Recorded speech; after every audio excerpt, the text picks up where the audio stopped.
Hello dear friends and welcome back to our English learning platform DK's class, where you are watching the 17th video of this English speaking course. My dear friends, today we are going to learn one of the most important and useful topic for English speaking.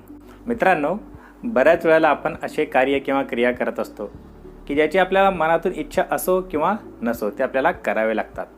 For example, मला अभ्यास करायचा आहे किंवा मला अभ्यास करावा लागतो. इथे बघा, करायचा आहे आणि करावा लागतो ह्या दोन्ही कंडिशनमध्ये आपल्याला ज्या वर्डचा यूज केला जातो किंवा ज्या स्ट्रक्चरचा यूज केला जातो ते स्ट्रक्चर कॉमन आहे. अजून जर काही एक्झाम्पल्स बघायचे ठरले तर विद्यार्थ्यांना युनिफॉर्म घालावा लागतो, त्याला सकाळी लवकर उठावे लागते. अशा प्रकारचे सेंटेन्सेस ज्यामध्ये ती क्रिया किंवा कार्य करावे लागते किंवा करायचे आहे असे एक्सप्रेशन असते, हे सेंटेन्सेस बोलण्यासाठी इंग्लिशमध्ये ज्या स्ट्रक्चरचा यूज केला जातो ते आहे हॅव टू किंवा has to. So my dear friends, today we are going to learn how to speak English using have to and has to. So watch this video till the end. And one more thing, if you haven't subscribed this channel, please subscribe it and hit that bell icon and choose all options so that you will get timely notifications of upcoming videos. So dear friends, without any delay, let's get started.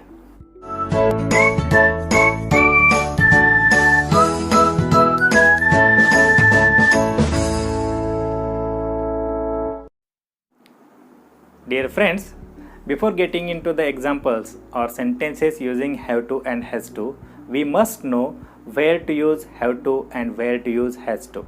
have to आणि has to चा उपयोग नेमका करायचा कुठे हे माहिती असणे तेवढेच गरजेचे आहे. मित्रांनो, या इंग्लिश स्पीकिंग सिरीजच्या व्हिडिओ नंबर 9 मध्ये आपण यूज ऑफ हॅव अँड हॅजमध्ये where to use have and where to use has ही गोष्ट खूप चांगल्या पद्धतीने शिकलेलो आहोत. जर तुम्ही तो व्हिडिओ बघितला नसेल तर तुम्ही तो व्हिडिओ आवर्जून बघावा. त्या व्हिडिओची लिंक तुम्हाला डिस्क्रिप्शन बॉक्समध्ये किंवा वरती आय बटनवरती मिळून जाईल. तरी आपण आता एका चार्टच्या माध्यमातून हॅव टू आणि हॅज टूचा उपयोग कुठे करावा हे बघूया. Look at this chart. या चार्टमधून तुमच्या लक्षात येत असेल की आपण हॅव टूचा यूज जर सब्जेक्ट आय, यू, वी, दे किंवा प्लुरल नाउन्स असतील तर तिथे आपण हॅव टूचा यूज करणार. आणि ज्या ठिकाणी ही, शी, इट किंवा सिंग्युलर नाउन असेल त्या ठिकाणी आपण हॅज टूचा यूज करणार आहोत. So dear friends, let's have some examples of affirmative sentences using has to and have to. Affirmative सेंटेन्सेससाठी स्ट्रक्चर असणार आहे subject plus have to oblique has to plus verb plus object. So let's learn how to use have to and has to in sentences. Friends, as usual, some task for you. You need to watch and listen carefully, and after every 2 sentences, you will get chance to say the third sentence. Isn't it simple? Let's start. I have to post videos. मला videos post करावे लागतात. I have to get up early. मला सकाळी लवकर उठावे लागते. आता जर मला असे म्हणायचे आहे की मला शाळेत जावे लागते तर मी कसे म्हणणार? Perfect. I have to go to school. Very good. मित्रांनो, अशा प्रकारे तुम्ही सुद्धा आय हॅव टूचा यूज करून तुम्हाला काय करायचे आहे किंवा काय करावे लागते हे तुम्ही बोलू शकतात. Isn't it simple? यूज करा. नेक्स्ट सेंटेन्सेस बघूया. आता आपण तुम्हाला काय करायचे आहे किंवा तुम्हाला काय करावे लागते हे सेंटेन्स बघूया. You have to practice English speaking. तुम्हाला इंग्लिश स्पीकिंगची प्रॅक्टिस करायची आहे किंवा इंग्लिश स्पीकिंगची प्रॅक्टिस करावी लागते. You have to read books. आता मला असे म्हणायचे आहे की तुम्हाला स्टडी करावी लागते तर कसे म्हणणार? Exactly. You have to study. Very good. Let's have more examples. We have to work hard. आपल्याला हार्डवर्क करावे लागते. We have to breathe. आपल्याला श्वसन करावे लागते. मित्रांनो, आता मला असे म्हणायचे आहे की आपल्याला पाणी प्यावे लागते तर कसे म्हणणार? Exactly. We have to drink water. Let's have next examples. They have to stand on the border. त्यांना सीमेवरती उभे राहावे लागते. They have to stay away from home. त्यांना घरापासून दूर राहावे लागते. तर मित्रांनो, मला असे म्हणायचे आहे की यांना शेतावर काम करावे लागते. तर कसे म्हणणार? Come on try. Excellent. They have to work on the farm. Very nice. Moving on. मित्रांनो, आता आपण हॅज टूचा यूज करून काही सेंटेन्सेस बघूया. He has to work at night. त्याला रात्रीला काम करावे लागते. He has to complete his task. त्याला त्याचे टास्क कंप्लीट करावे लागतात. This is a patient. त्याला मेडिसिन्स घ्यावे लागतात. तर कसे म्हणणार? Well done. He has to take medicines. Let's have next examples. She has to cook. तिला स्वयंपाक करावा लागतो. She has to drink milk. तिला दूध प्यावे लागते किंवा दूध प्यायचे आहे. आता मला असे म्हणायचे आहे की तिला अभ्यास करावा लागतो. तर कसे म्हणणार? Perfect. She has to study. Very good. All right friends, in this way we can say affirmative sentences using have to and has to. अशा प्रकारे आपण हॅव टू आणि हॅज टूचा यूज करून होकारार्थी वाक्य आपण बोलू शकतो. अजून जर काही एक्झाम्पल्स बोलायचे ठरले तर Rahul has to wear tie at office. Teachers have to teach students. शिक्षकांना विद्यार्थ्यांना शिकवावे लागते. Students have to wear uniform. विद्यार्थ्यांना युनिफॉर्म घालावा लागतो. Doctors have to treat patients. डॉक्टरांना पेशंटचा इलाज करावा लागतो, etcetera. I hope you must have understood where to use and how to use have to and has to, and you will surely be able to use have to and has to in your day-to-day life. Dear friends, now it's time to get into the next part of this video, how to say negative sentences using have to and has to. मित्रांनो, ज्याप्रमाणे आपण have आणि हॅजच्या व्हिडिओमध्ये negative sentences तयार करण्यासाठी किंवा बोलण्यासाठी doesn't have किंवा डोंट हॅव यांचा यूज करून निगेटिव्ह सेंटेन्सेस तयार केले किंवा बोललो, त्याचप्रमाणे इथे सुद्धा आपल्याला त्याच नियमाचा यूज करून किंवा त्याच नियमाला फॉलो करून आपल्याला निगेटिव्ह सेंटेन्सेस बोलता येतात. जर आपण चार्ट बघायचा ठरला तर ज्या ठिकाणी आय, वी, यू, दे आणि प्लुरल नाऊन असेल तिथे आपल्याला डोंट हॅवचा यूज करून निगेटिव्ह सेंटेन्सेस तयार करायचे आहेत. आणि ज्या ठिकाणी सब्जेक्ट ही, शी, इट किंवा सिंग्युलर नाऊन असेल त्या ठिकाणी आपल्याला डझंट हॅव टूचा यूज करून निगेटिव्ह सेंटेन्सेस बोलायचे आहेत. So let's have some examples. I don't have to wear a suit. मला सूट घालावा लागत नाही. We don't have to go to school on Sundays.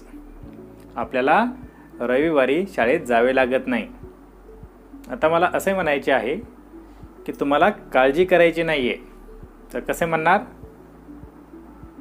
Exactly. You don't have to worry. मित्रांनो, आता काही अफर्मेटिव्ह सेंटेन्सेसना आपण निगेटिव्हमध्ये कसे चेंज करता येईल ते बघूया. First sentence, he has to work at night. आता इथं हॅज टू आहे म्हणून आपल्याला कशाचा यूज करावा लागेल? एक्झॅक्टली. Doesn't have to. कसे होणार negative sentence? Perfect. He doesn't have to work at night. Next, he has to take medicines. कसे होणार negative sentence? Perfect. He doesn't have to take medicines. Next, she has to cook. कसे होणार negative इथे? Well done. She doesn't have to cook. All right friends, in this way we can speak negative sentences using have to and has to. Have to आणि has to चा use करून अशा प्रकारे आपण negative sentences बोलू शकतो. I hope you must have got clear ideas about negative sentences of have to and has to. Now dear friends, it's time to get into the third and last part of this video. How to ask questions using have to and has to. मित्रांनो, have to आणि has to चा use करून verbal questions किंवा WH questions विचारणे तुम्हाला थोडेसे tricky वाटू शकतात, कारण की इथे सुद्धा आपल्याला डू किंवा डजचा आधार घ्यावा लागणार आहे. ज्याप्रमाणे आपण हॅव आणि हॅजच्या व्हिडिओ नंबर 9 मध्ये डू आणि डजच्या आधारे आपण वर्बल क्वेश्चन्स आणि WH क्वेश्चन्स आपण बोललो होतो, तशाच प्रकारचा आपल्याला इथे सुद्धा यूज करावा लागणार आहे. So dear friends, let's have some examples. First sentence, I have to post videos. मला व्हिडिओज पोस्ट करावे लागतात किंवा मला व्हिडिओज पोस्ट करायचे आहे. आता इथे वर्बल क्वेश्चन विचारायचे आहे की मला व्हिडिओज पोस्ट करावे लागतात का, तर इथे हॅव टूचा यूज आहे, म्हणून आपण डूचा आधार घेऊया. इथे कसा होणार मग verbal question? Perfect. Do I have to post videos. मला व्हिडिओज पोस्ट करावे लागतात का? Do I have to post videos. आणि WH क्वेश्चन कसा होणार? आता वर्बल क्वेश्चनच्या अगोदर फक्त WH वर्डचा यूज करायचा आहे. तर कोणता वर्ड येईल तो व्हिडिओसाठी? परफेक्ट. व्हॉट. कसा होणार मग? What do I have to post. What do I have to post. Second sentence, you have to practice English speaking. आता इथे वर्बल क्वेश्चन विचारायचा आहे की तुम्हाला इंग्लिश स्पीकिंगची प्रॅक्टिस करावी लागते का?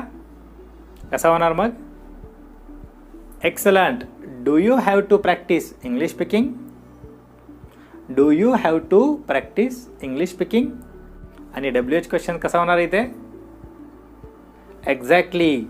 What do you have to practise. What do you have to practise. Next sentence बघूया. He has to work at night. आता इथे हॅज टू आहे, म्हणून आपल्याला डजचा यूज करून वर्बल क्वेश्चन बोलावं लागेल. तर कसा होणार तो? Exactly.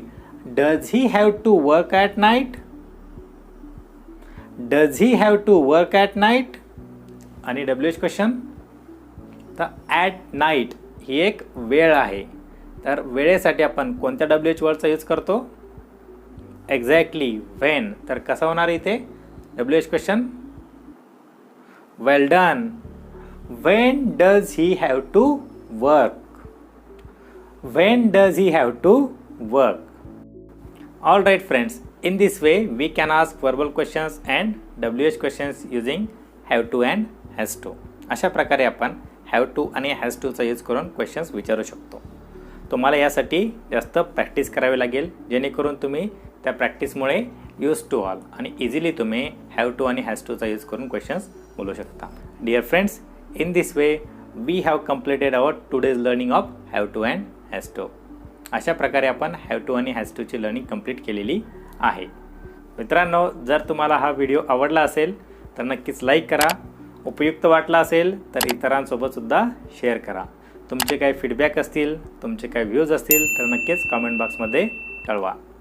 So dear friends, that's it from today session. Now I am going to take care you. Keep learning, keep practicing and keep growing. See you soon. Bye.